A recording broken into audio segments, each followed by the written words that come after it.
Ladies and gentlemen, without any further ado whatsoever, the one, the only, the Occult Priestess, Corinne Wilson. What is happening? She's my favorite. Greetings and salutations, my fly friends, messengers on a wing. Welcome to the radio waves. Are you guys swimming good? How's the ducks?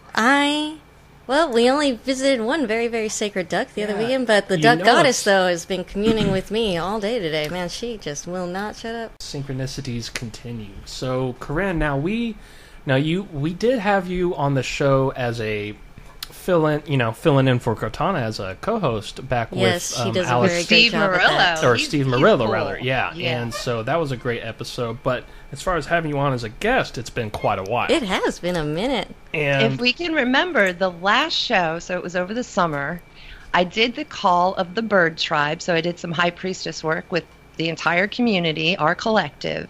And since then, the Alex Jones stuff has gone down, and it just happened that the Gaia stuff had gone down with David Wilcock leaving Gaia, and then the depersoning of Alex Jones, and now all this censorship, which is amazing because I believe that together, collectively, we opened the floodgates that very evening. Oh, yeah.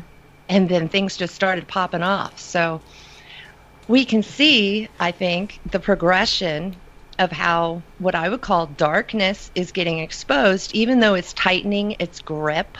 It's still exposing itself in that action. It's that whole, tightening its grip, as in, it's trying to hang on as much as possible, and we're not going to let it. Well, and also to shut down truth tellers. Yes. That's where it's going now. And thank goodness for us, right now, it's only in the political arenas, but it's only going to be a minute before they start going after light workers. Yeah.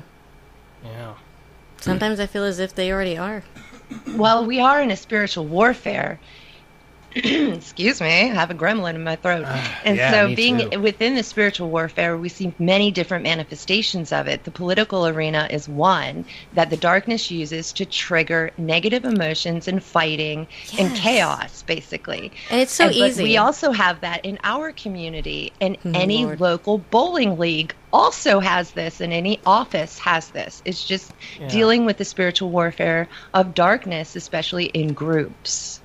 Yeah, and kind of like we were talking before the show, there's always been, let's just say this community has been infiltrated. You can say by certain, just look at the Gaia issues and all the conspiracies and theories about what's going on. There's always been. Well, let's zoom out a little bit, who is this community? Why don't you give me some labels of groups that belong under this big canopy of the metaphysical community, please?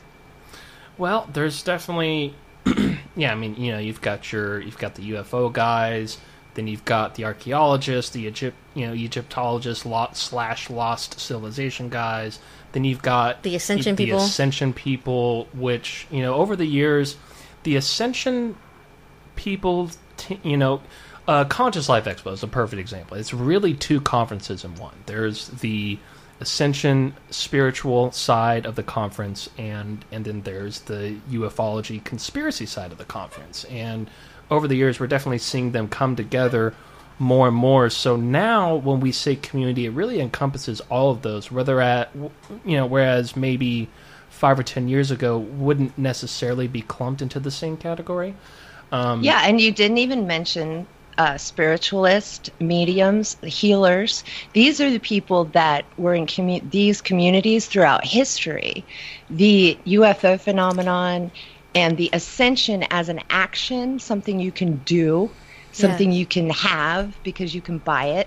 These things are brand new to our community when you think of it throughout history. See, and that's exactly what I meant when I said, the Ascension spiritual side. It goes that's underneath clumped in there too. That umbrella, almost as if we don't even think about it because it's as if it's like second nature. Just to be, just for the sake of conversation, just to be broad in the categories. Yeah. But you're it absolutely should be right. second nature, but when you look at what authors are popular and who's getting the most interviews and what area is getting the most attention It's more of the false light that gets the attention. Yes. Or things that False are based light on paradigm. empirical science, which is prove it to me with my eyeballs, which was never ever the occult. The occult is hidden because you have to experience it within yourself. Big difference, right? So much. I mean, that's the whole very definition of the word occult. So I would like to point something out that's happening in our community soon that I believe is a first. let's Okay. Let's get right into it. So spiritually, sometimes I play this role. It's a sacred role. It's called witness, and I have to show up places and watch things happen. Okay? And many of us have this role because we're light workers, so definitely not just me. There's an army of us, right? So in this role, I've been observing our community because I became a conspiracy theorist when my spirit guide red-pilled me and took me out from the hypnosis of what I grew up in, my culture. He dispelled a hypnosis and brought me into the light and started showing me through David Icke, through Alex Jones, through many of these people, what was actually going on in this reality as a collective. I didn't cause it. It wasn't my fault, but it was happening. So I had to understand it on a deep level so that I could be the light worker and be the light. So you have to know the darkness to be the light. You have to orientate yourself to your current incarnation and time period to know how to work with the tools you have to combat as a light worker. So what I have seen is there is a YouTuber. I think she's famous. Her name is Lisa Haven, and she's a truther, and she's a conspiracy girl, and she's awesome. She's kicking butt. Now, she has agreed, I believe it's not very far away, she is going to a UFO conference to speak as a conspiracy theorist. I have never seen this crossover.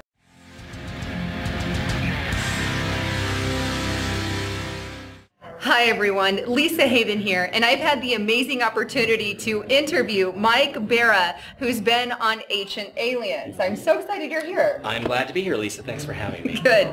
Well, I met him here at DiscoverCon, and I wanted to share some of what I discovered when I was listening to you speak today. We always have avoided, of course, I make friends with all these communities because I see the very thread of light that runs through all of them, which is we want the truth and we'll fight for the truth, and that's love. It's always love.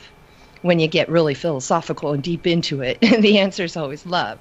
But we have egos that we are refining, growing, and sometimes needing to destroy, like the Tower card.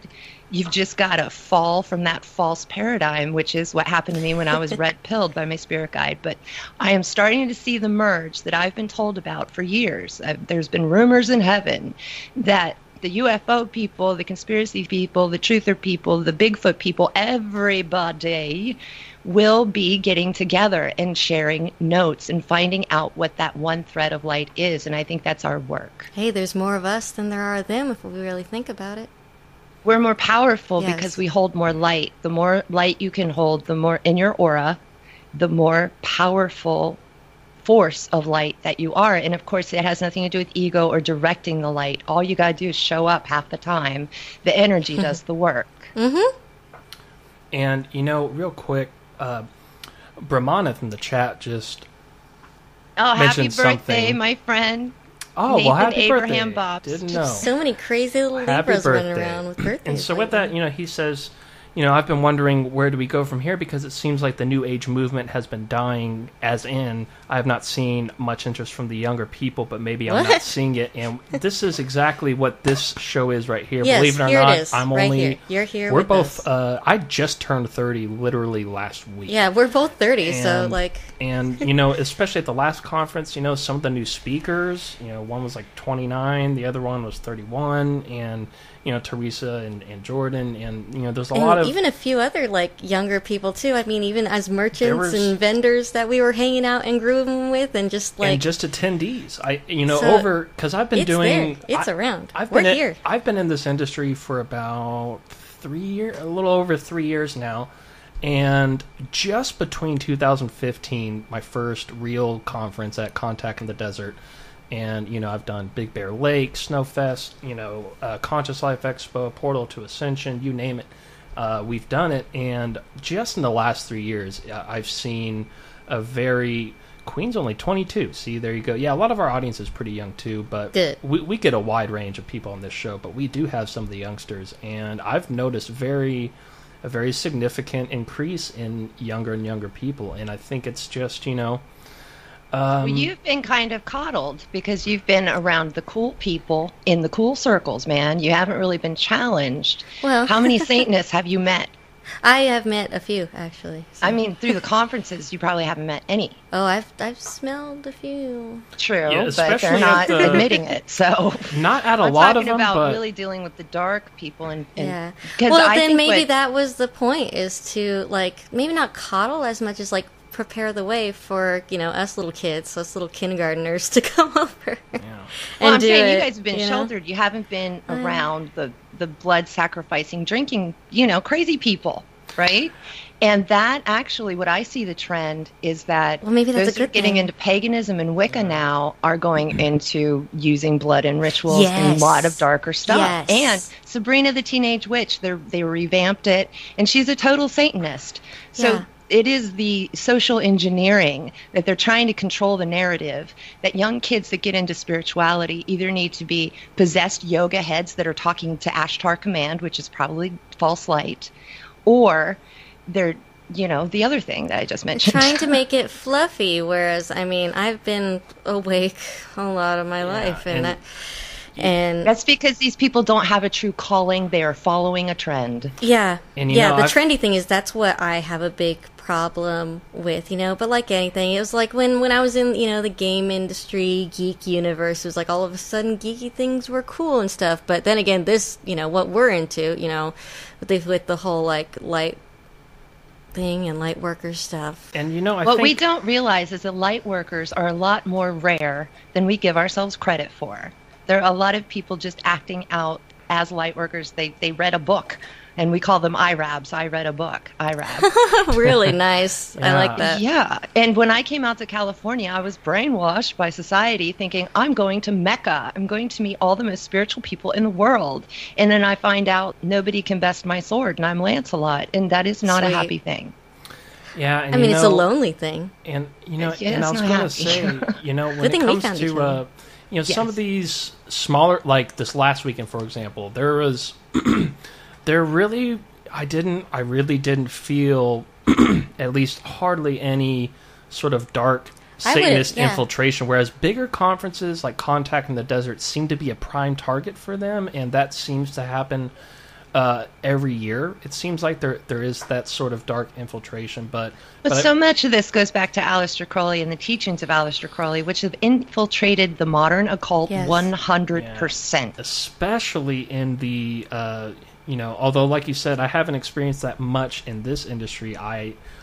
As far as the ritualistic, blood drinking kind of stuff, was very... disturbingly came across some of that in the music industry. Oh, definitely. It's the same people. Literally the same people. Yeah, they're just now trying to get their grip on our community here. Totally agree. That's what you see, and that's why we're going to get stronger. What they don't know, when you kick a bee's nest of light workers, you're going to get a lot more than what you bargained for.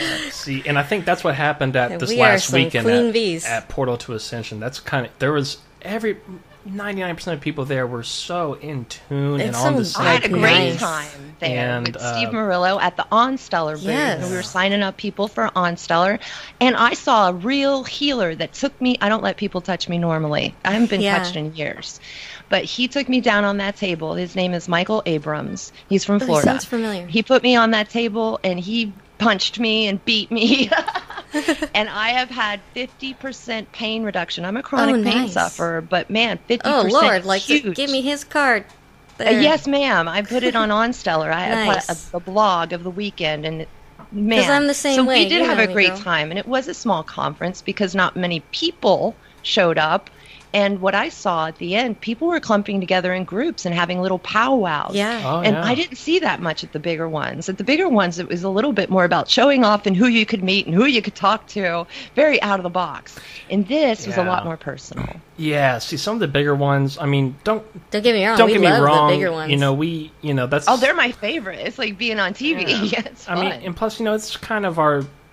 it's work and play. We're there to network, but at the same time, we're also there to meet new people and have engaging to hang conversations. Out with Molten Hal. Like, how crazy is that? Yeah, it's just wild, man. And probably, especially when I very first got started early on. I did the Alien Snowfest conference.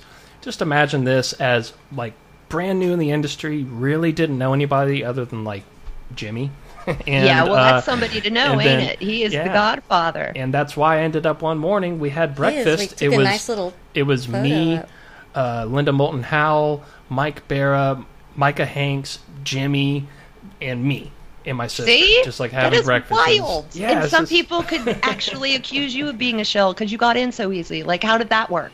How'd that happen? They could be conspiracy about it. Put us and I wouldn't in blame their them. nest. Guest on the show one time, and the next thing you know, they wanted me to be a co-host. And next thing you know, I'm doing this show now. It's unbelievable. That's crazy. Like, that does not happen to people. And the same thing happened to Freeman Fly of FreemanTV.com. He was asked to do a TV show, and he started the same place, same bat channel as Alex Jones. Wow. Yeah, I mean, he's really... These are mission papers. You guys are on a mission, so am I. As popular as Freeman is in our community, I feel like he's still... I can't believe he's not...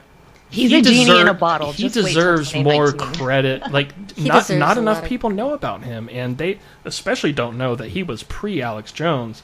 And really, Alex Jones took a lot of pages from... Upars with Jordan Sather speaking.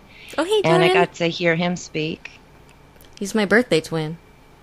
Yeah, you found out. So you got to talk to him, too. Yep, November 15th. What? So he was at Irvine as well. So I'm talking about Upars. And so Steve Murillo is the head of that, and because you just interviewed him about it. So you're talking about the one that was... Jordan. You're talking about the one that was a couple of weeks ago, right? Uh-huh, that's correct. Okay. And I tweeted a very interesting chalk drawing I spied outside of the venue that looks very, I don't know, secret society, possibly MK Ultra. It's very strange. You'll have to go back in my Twitter. Oh, man. About 2 weeks. But I don't tweet that much, so you should find it in the pictures in the media. But that's just for those sleuths out there that are looking for the hidden clues, the occulted clues. I've got a picture from that event. And so while I was at that event, hanging out with Steve, he's like, hey, why don't you come help me in on Stellar at the booth in Irvine at the portal to Ascension? And I was like, yeah, I'm your girl. Let's do it. And so I had an idea, hey, why don't, to generate more interest, instead of just being a booth where you sign up for social media, why don't I do my work and, offer people different things, tarot or just psychic information, even healing at the booth. And so that's what I ended up doing. It was really, really awesome because those booths are not cheap. And I was able to volunteer and be in service to other and make a little bit of pocket change at the same time while helping out the community. When we get together, let's just... Well, I have a story to share about that, like when healers get together. So Michael, the man who beat me up and took a demon out of me, apparently, his name obviously is Michael. Yeah. He's from Florida, and I start watching some YouTube videos from my favorite Dutch saints talking about there is a Hurricane Michael headed towards Florida where dude lives, and I'm like, Archangel Michael. Yes, right now. It was just wild and experience, and I haven't looked at the news, but I've heard rumors that Michael really made a mess. It's kind of cute. And so I do know that when we get together, and it's really powerful, because whatever I had in me was causing great pain, that release somehow had something to do with the power of Michael. Well, I just recently... And also the Archangel Michael. I recently, okay, girl, I just bought an Archangel Michael candle the other day. Mm-hmm. And put it on my altar. So we need them now more than ever.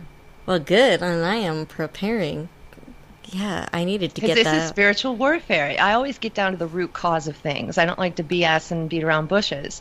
The root cause is that we are light workers fighting the darkness. So Yeah, I my got that friend right on Susan in the chat, Astro Lunatic, she says, angelic weather wars. And indeed, Ooh, I mean, this yeah. wasn't the first time that happened to me. Something happened with Katrina and Fukushima with me before the events.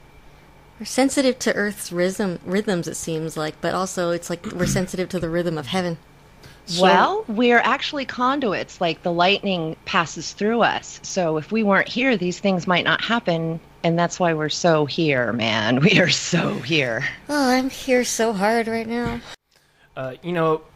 The old age term of critical mass, whether it's from the right. Celestine prophecy or any spiritual Magenta Pixie, guru. she talks about that all the time. Yeah, so we all know what that means. For those that aren't familiar with critical mass, essentially the idea is there's a certain 100th monkey. percentage of the population that needs to, for a very much lack of a better term, awaken to our true spirituality and our true place in this world, at least on some level, that once we hit the critical mass, which I believe the Celestine prophecy quoted, they just based off that book, they were saying like 110,000. Some people say 300,000. I thought it was the 144,000. Some people, yeah, there's a lot of different. Well, the time demarcation is 2012. People are still sticking to that. Yeah. That's when the shift occurred.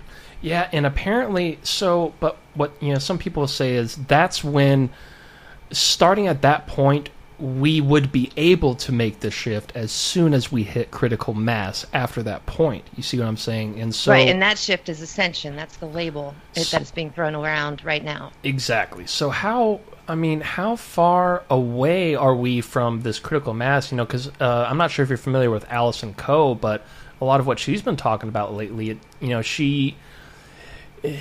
it seems like we're getting pretty close, and it seems like she's feeling it, and she seems pretty. I'm not sure what you think about her if you've listened to her stuff, but she's. I resonate with her very much, and where does she get her information? She does the quantum, the sort of hypnotherapy where you connect with your higher self. Okay, so the soul realm. She's in the soul realm. Yeah. That's the truth.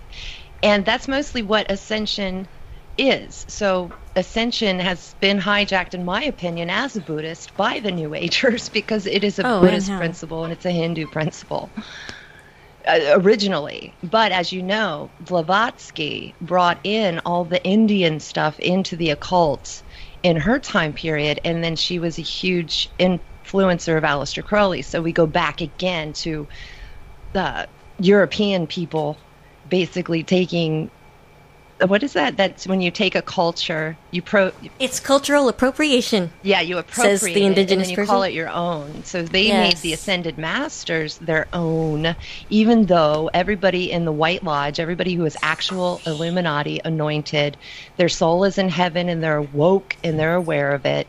We're in heaven in real time in our hearts. So it's a different, even biochemical, emotional system within us. When you are still dealing with a subconscious, you're still trapped by childhood fears and these kinds of things. That's a chemical state too. So I hate to use the chemicals, but a lot of people resonate with that kind of language. And it's not my language because I'm an occultist and I like to speak in the true terms, we are talking about the soul realm. Now, right now, each one of us on this planet has a spiritual, ethereal body, an astral body, and within that body right now, above and below, resides in hell or heaven. Now, there are many different layers of hell. The Buddhists say about 6 to 8, and there are many layers of heaven. The more you are in your logical mind of routine and militant ways, and unplugging and just being disconnected from others and disconnected from love and the light, that is putting you in hell. You are literally choosing that day by day. And that's how we look. People who take psychedelics are being introduced to new realms, and they're saying, hey, the psychedelics are saying, the plant medicine is saying, come on in to the spiritual realm where we can look at your soul. And usually they'll end up in a dark place because that's their pain body. And if they were to die right this minute, they would be that a would ghost. literally be. Oh yeah, that would literally be. And also, that would literally be in hell. Yeah, and they would reside in the bardo, hell, until reincarnation. And that has been going on for at least 5,000 years now, this reincarnation into low vibration. But many of us, light workers, especially those listening to this, have never slipped into the bardo after life. We always go back home to heaven. We never had that kind of a pain body. Those pain bodies are caused by very, very bad decisions and murder, blood, very difficult things. Now, if you have a bloodline curse, like Cortana and I were born into a family line to clean it up. But we call it a bloodline curse because our ancestors worked with demons, and those sins are visited upon the children generation after generation. This is what so many horror movies are based off of. And many of those the elites, people that want money, and that's the game here. They're not here for their soul. They're here for materialism. Those people will do anything, including working with demons, blood sacrifice, and killing their own children. Oh, yeah. Okay, and one thing, I was already going to mention this, and Queen kind of asked a question that goes along with it, but I did want to point out that there is a huge difference between the Buddhist concept of hell and what most people in the West probably understand hell as based on Christianity. So just want to make that point very clear. So the Western culture believes in Dante's Inferno hell. Now, I'm a Greek girl. My spirit guide's Hermes. I'm core Persephone reincarnated. So when I naturally think of hell, I think of Hades, which is like a place you just hang out with the dead people until they go back. It's no big deal. You might want to rescue your love from there like Orpheus did. And there's a lot of talk about Hades. And that was an original hell. That was way before the Christian hell. And then before that, we just get this bardo. This Buddhism bardo is just the place where you have to rest because you can't vibrate high enough or ascend into heaven because you got too much weight on you, which is ego and false teachings, basically, that you work out. A lot of us started on the same, I've talked about this before. Humanity is a crop of souls, say like a soul garden of flowers. And we all started at go at the start. And then for, I'm going to say about 5,000 years, we've been in a cycle where we dropped in vibration and we were learning good and evil, the knowledge of good and evil. That is what we have been learning as a collective. And now let's flip it to the now. Look at our community. We are also learning the knowledge of good and evil in our community. Who are the light workers? Who are the dark workers? Yeah, it's like you don't see this right now, but and for Gigi the political and I people, are nodding our head in agreement. Yeah, and the politics are playing out on TV all day, I imagine, because I'm not watching it. But I see people getting triggered left and right through the politics, where this community is what triggers me. Yeah, I listen to like certain podcasts when it comes to like the political stuff. I listen to just to like get the summary of all of it, on whatever spectrum of the spectrum, But man, are people getting triggered left and right? And it's just like it's all one big game for the lower vibration. It's like stop falling for it. Yeah, you really. Yeah, and that's sovereignty. Becoming your own loving parent will not let you watch CNN for 9 hours. Yeah, and that's what we paradigm too, so it's not just the news media; it's also these other biased sources coming out. That's too. the thing is, a lot of people, like Alex Jones will like to say stuff like, CNN only gets 100,000 listeners, 100,000 people tuning in every night, so it's not like that it makes it seem like it's a very small part of the population that's still paying attention to that garbage, but really, they're branching out in social media, undercover, under different names, under different groups. They're still getting all of that garbage out there just without the CNN label.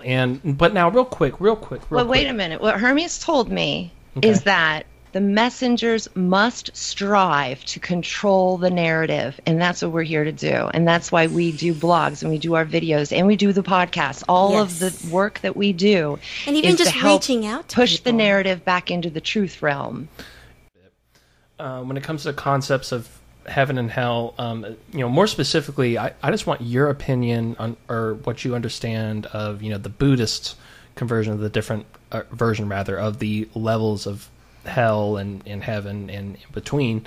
Where does the Tibetan idea of Shambhala, which they're, obviously their form of religion is just a little bit different than your classical, but if you take some of them think of it as a philosophical idea, but other Tibetans believe it's this real place that you can only achieve, you can only perceive it, much less get there, unless you're resonating on a high enough / specific frequency. So on the scale of, on all the different levels of hell, and then going up to the upper levels of heaven, with at the same time Shambhala, according to their beliefs, being an actual place on this earth, what does Shambhala fit in that scale at all, and where on that scale would that be, or does it not apply? Okay, I got it.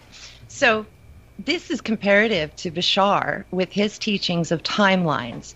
He says if you wake up out of bed in a bad mood, and you have a consistent bad mood, your earth is going to be more crappy. And if you wake up out of bed with a consistently good mood, then one day you're going to wake up in a new universe completely, and everything's going to be perfect because you control your own reality. So I disagree 100% with that. Part two is that Shambhala being an actual physical place. I mean, there's movies about it. They're really pretty movies, and I enjoy them, and I enjoy the fairy tale of it.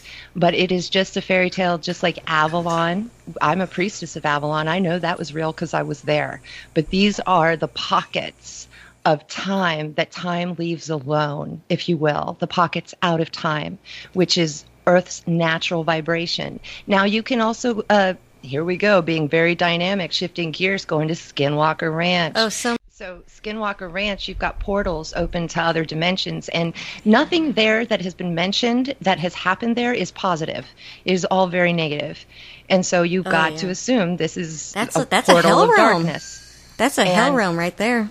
Shambhala is a portal of light. So you can compare these things and look throughout history at the different fairy tales that we call them now, legends, like Atlantis even, and I know y'all believe in that. Mm-hmm. Yeah, and just like Atlantis, once again with Shambhala, they're all talking about something, although they all have their different ideas and their different versions of the concept.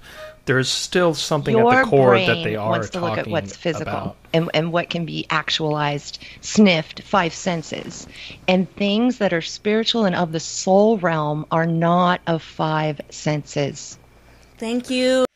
Thank you for clarifying. It's within. That for Shambhala is him, within, dude. And that's the thing. It got misconstrued with where it's like, White Lodge. Yeah, like now, this place in Nepal, or it changes places. I mean, actually, I'm talking about the Great White Lodge of Ascended Masters, the actual real Illuminati of which I'm a member. Nice. And when I meditate, I can talk to just about any higher vibrational, what we call dead person that I want to. And that includes rock stars to Zeus. Everybody who's up there, not in a pain body, not in the bardo, because I do not talk to people in hell. That's a medium. That's what they do. And that's really one of the, just like we're saying, there's 3 or 4 or 5 different complete total concepts of what Shambhala is, but one of those is what you just described, and being in that line of communication with those individuals. That's the truth. That's like hermetic. Exactly. So, okay, now with that said, before I forget, because I will forget if I don't ask it now, Queen asks, what is hell and what is heaven? Just plain and simple.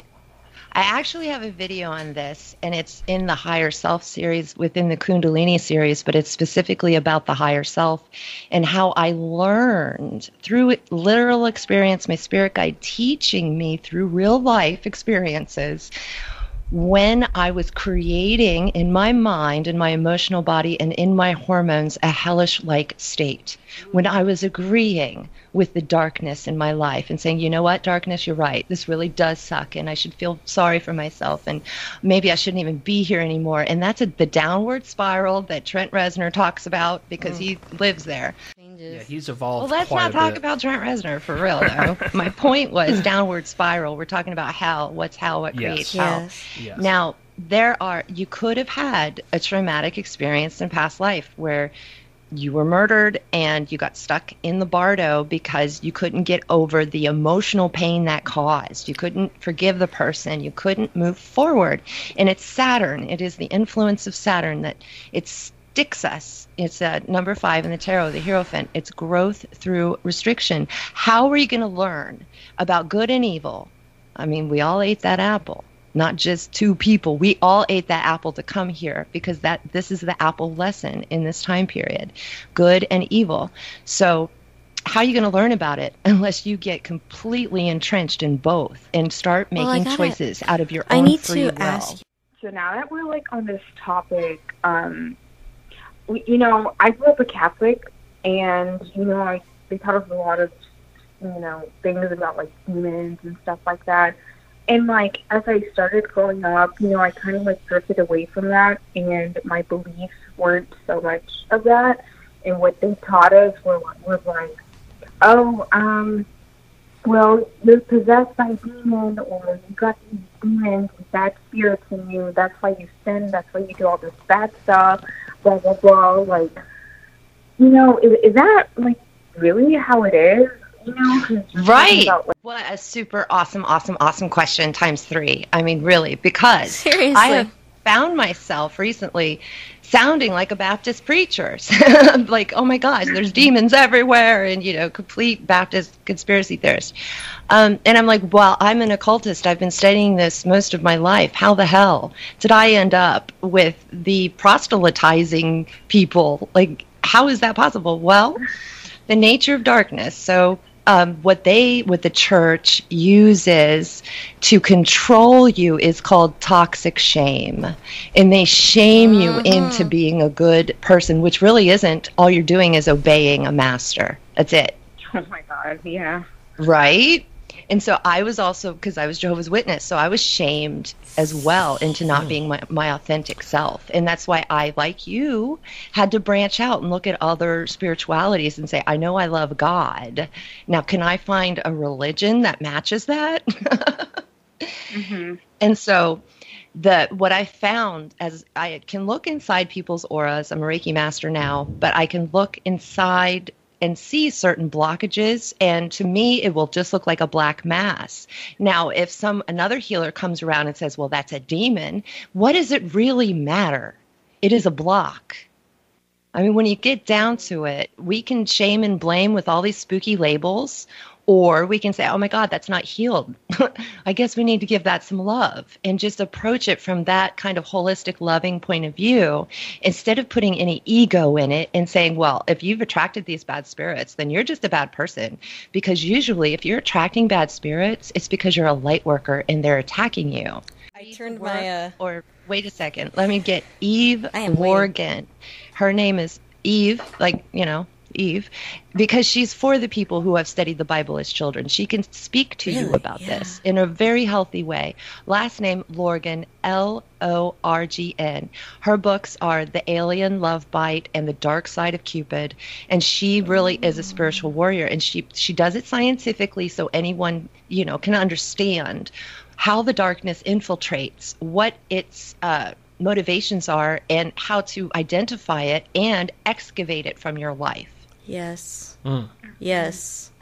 There you go. Well, like, I had to turn myself down for a second there because I was too busy, like, going like, yeah, and, like, so I gotta tone that down so I could let you kitty cats talks there. But that is very important for those of us who have been raised in that sort of a either strictly religious paradigm, you know, religious as in, you know, either Catholic, Pentecostal, Jehovah's Witness, Baptist, whatever, but that very strictness where it thrives on guilt, and that does seem like it's, you know, a bit of that's darkness right there. It feeds the darkness. It feeds the darkness. It is a paradigm of darkness. Anything that's going to take your authentic self and say that's not good enough or that's not what we want, that's unhealthy. Because, like, even when you're around foreigners or much older people, they don't make you conform as much. They're, like, more open-minded and less mind-controlled. Oh, exactly. Yeah, and I wanted to mention something else. I'm sorry. Go right But, ahead. like, I know, like, also when I was, like, Catholic, you know, like, the goal was to be pretty much like perfect, like no sinning, no doing any bad stuff, you know, one little thing, oh, you have to beg for forgiveness, if not you suffer eternal hell, blah, blah, blah.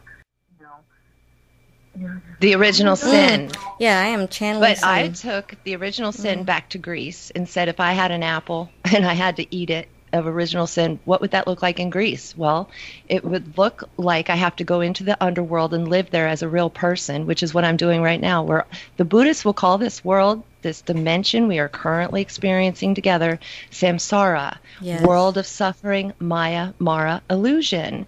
And once you understand you've been red-pilled in one way or another, the illusion starts breaking down, and then you get a doorway into the self. And that, just run into the self, because that's where you're going to find the light. Yeah. Oh, Duck, Okay, well, thank you so much for answering. To come forth and call in and get that answer.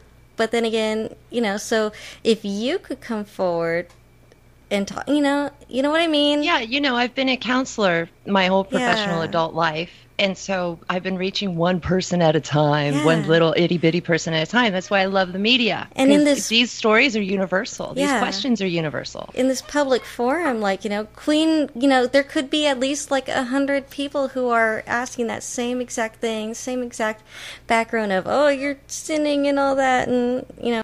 Absolutely. I mean, being controlled like that makes you immoral. It makes you immoral. It encourages you to be immoral, to break the rules. But we all know Jesus was a rebel. Oh, man. Right? First hippie. Exactly. If there were skateboards back then, for sure, you would be a skateboarder. Absolutely. I'm saying you could be a really great person and rebel against everything your sick culture is trying to teach you. Entrainments. Oh, we are all definitely. Pavlov's dogs in America. Compton. It was mind control central. Yeah. Yes. It's the power paradigm, and that's the Pisces paradigm that we're getting out of. The Kali Yuga is leaving us. The darkness is leaving us. But we're going to see all these zits popping everywhere. I hate to put it that way, but darkness is gross. And it's going to get on us a bit. All right, so real quick, we've only got a few minutes left. And there's some like lightning going on outside too. We are getting electric. It is wild. California is on fire. I don't know what's happening, but something's coming. From Paul, from Facebook, Hi, actually. Paul. And I don't think anybody's ever asked a question through Facebook. I'm surprised I caught it. That's cool. But, I love new things. So yeah, there you go. So he wants to know when it comes to the bloodline curse stuff, if you are capable of curing this. Yeah. I am capable of walking a person through it. So they have to do the work because this is on them. Everyone has to be their own warrior, but at least I can give them the tools and talk them through it. But their willpower is the one that does it. Okay. And I've done this for people a lot lately, so I'm an old pro. I was there one time over there in LA with you when you were doing one of your regular client sessions, and I was just in awe. Yeah, I was just sitting there, just hanging back. Oh, I remember you telling me that, and just smoking, some legal stuff, and we and just listening to. Wow. By the way, that was good stuff. By the way, but I'm the hookah smoking caterpillar, the High Priestess. Yeah, no, the High Priestess doesn't mess around. Oh, she does not when it comes to quality herb. But yeah, just listening back and not only because I was obviously only hearing your side of the conversation, but I could feel the energy of the conversation, and it was powerful. In fact, I think that's what woke me up off your couch. So if you can't afford me, which is, most people are poor, please go on YouTube, user/Occult Priestess, and look up any title you like, because I have a lot of teachings about the darkness, even bloodline curses. And I say a meditation in there, how to break it yourself. So, if you're really strapped and you just can't do it with me personally, then please find my videos. I'm occultpriestess.com. And if you look up Occult Priestess, it just pops up. I pop up everywhere. That seems like if you really haven't progressed at all in your past life and you haven't made any steps forward, that's where you reincarnate. Is first you got to learn forgiveness. So here's what I'm. Wow, that's very astute, Gigi. Yeah, but here's the thing with me is I am I swear I'm not trying to brag at all. I'm just being honest. I am the most forgiving person I've ever met. He is.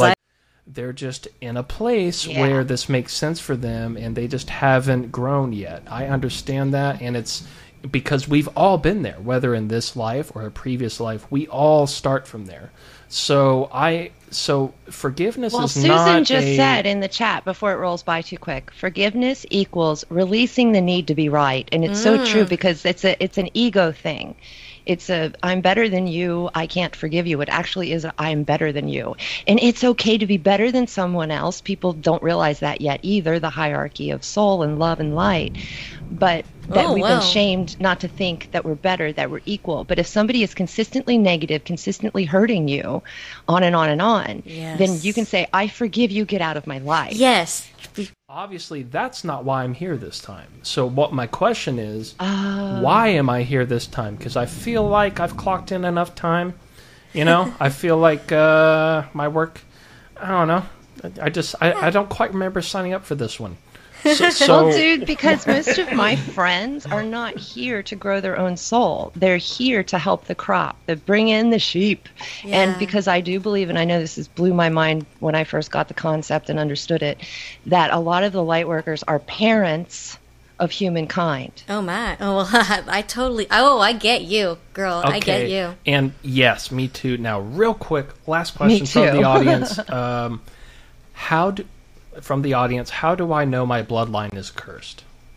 Well, believe me, you'd know, because it would have haunted you. You would have had problems. It would have been staring you in the face. On generations, girl, it is, right? You go through all the crap that your ancestors went through. Yes. You take on all that karma, and you clean it through your own healthiness. You getting healthy clears the whole bloodline, and then the responsibility is back on the ghosts. And believe me, they're not going to make it through. Praise Duck. Okay, we're talking about the Great Deletion, and William Blake called it the Satanic Death, if you want to look it up. Okay, now with that said, I hate to start this Occult Priestess. This conversation here, but we have to go right this very now. We're just simply... Thanks, guys. The Fringe is going to cut us off in about 30 seconds, so sorry, folks, if you're listening on the Fringe, but we've got a couple more minutes. So with that said, real quick, Corinne, can you let everybody know everywhere they can find you, YouTube, your website, your Twitter, everything. Let them have it. Okay, so mostly I'm going off on OnStellar with a blog on OnStellar talking about the community and the details of what's going on in our community. So if you are a community-oriented person, please find me on OnStellar in my blog. Otherwise, occultpriestess.com, and I am your servant. I am here to serve.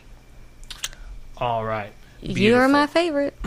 Beautiful. Thank you, Cortana. That's so sweet. Thank you so much for just participating in this discussion with us. I got a lot of amazing insights, and I'm sure our audience has too. And on such short notice too, and kind of like we were talking about before the show, it was kind of synchronistic that this that you came in on this particular date, and that's definitely something we want to talk more about after the show.